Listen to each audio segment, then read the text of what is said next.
Então, eu já verifiquei que no meu caso concreto é um caso de que a discussão é uma discussão de direito, que eu tenho documentos em relação a isso, certo? Então, eu já tenho a documentação ali, nesse caso específico, que mostra que o meu imóvel é rural, por exemplo, tá? Ou que mostram que eu estou recolhendo um ICMS quando eu estou enviando mercadoria da filial para a matriz, por exemplo, ou da matriz para a filial. Então, eu tenho já, primeiro ponto.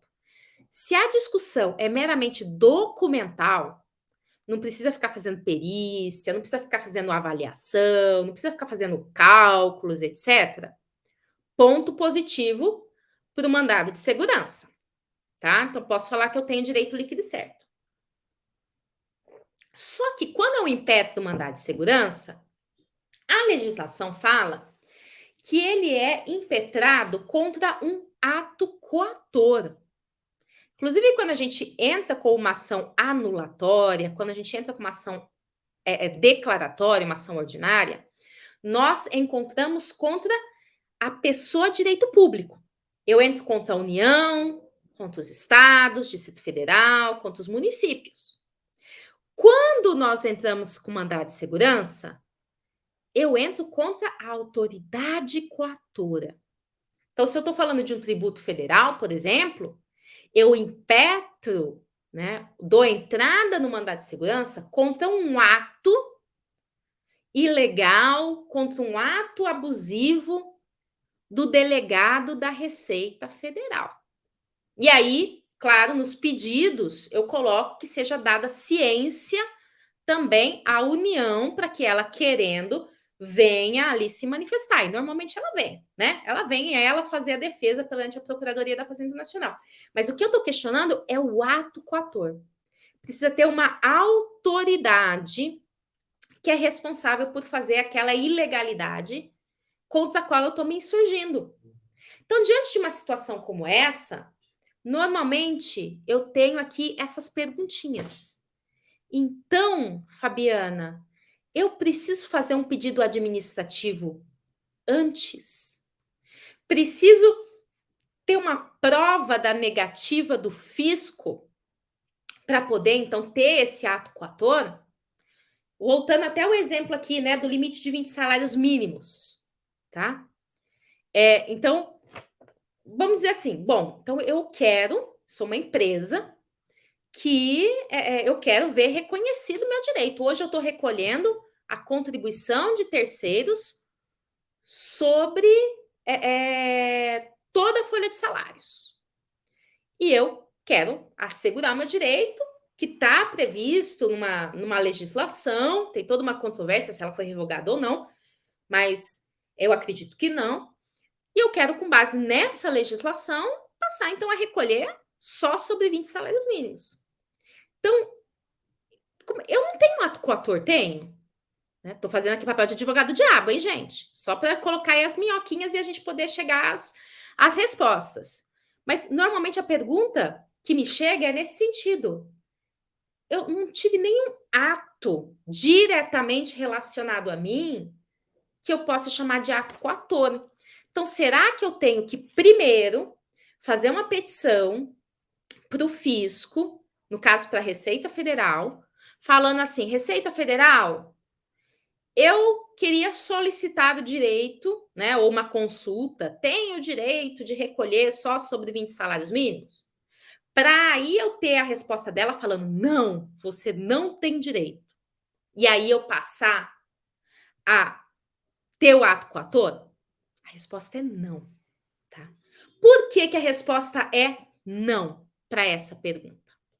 Porque é uma prática que o fisco faz. Nós estamos tendo uma discussão aqui em relação a isso. Então, vamos lembrar um outro ponto básico aqui do direito tributário, né? Que às vezes a gente estuda e fala assim, mas para que serve isso? Lá no artigo 142 do Código Tributário Nacional, ele diz que o lançamento tributário é um ato vinculado e obrigatório sob pena de responsabilidade funcional. Então, o que significa isso?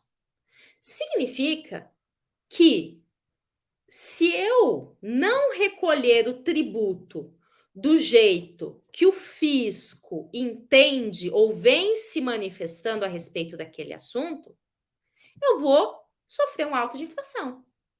Né? Lembrando, então, que o mandado de segurança tem, inclusive, duas modalidades. Tem contra um ato que já foi praticado, né? O mandado de segurança repressivo, contra um ato que já foi praticado, e tem também o mandado de segurança preventivo, que é quando eu tenho o quê? O receio que venha a ser praticado um determinado ato, que vai lesionar o meu direito, que vai ser uma lesão para mim, mandado de segurança preventivo.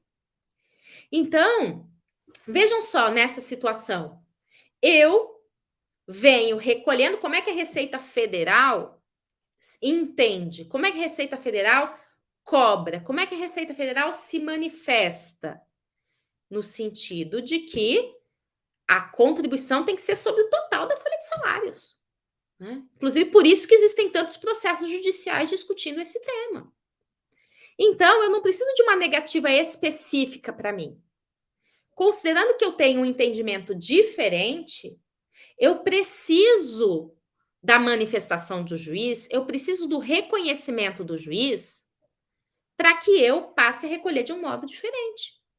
Porque se eu não recolher do jeito que a Receita Federal entende, ou do jeito que o fisco entende, se for outro tipo de tributo, considerando que o lançamento tributário é um ato vinculado e obrigatório, eu vou, com grande probabilidade, sofrer um auto de infração, tá? Então, respondendo a esse segundo ponto, você não precisa, para entrar com mandado de segurança, para ter esse ato coator, ter uma resposta individualizada, negativa, uma ameaça direta em relação a você. Por quê? Porque se é algo já notório, né, de conhecimento geral, que a Receita Federal exige de um determinado modo, dando uma certa interpretação para aquela legislação, então, se você der uma interpretação diferente, mais benéfica e recolher menos tributo, você vai sofrer uma atuação fiscal. Então, tanto essa cobrança no passado, porque aí a gente até falando aqui de restituição no indébito, né? O contribuinte, vamos dizer que alguém aqui com a questão do limite de salários mínimos, né?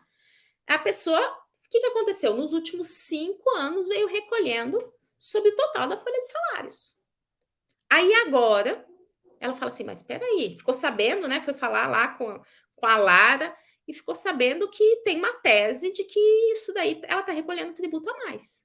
Aí ela fala assim, bom, então, se eu estou recolhendo tributo a mais, aquele pagamento que eu fiz no passado, aquela cobrança que eu fiz, que eu sofri no passado, foi um ato coator. E mais ainda, todo mês, porque é um tributo mensal, eu vou sofrer de novo esse ato coator. Então, ela, inclusive, é um mandado de segurança com caráter dúplice, né? Contra um ato coator do passado e contra um ato coator futuro.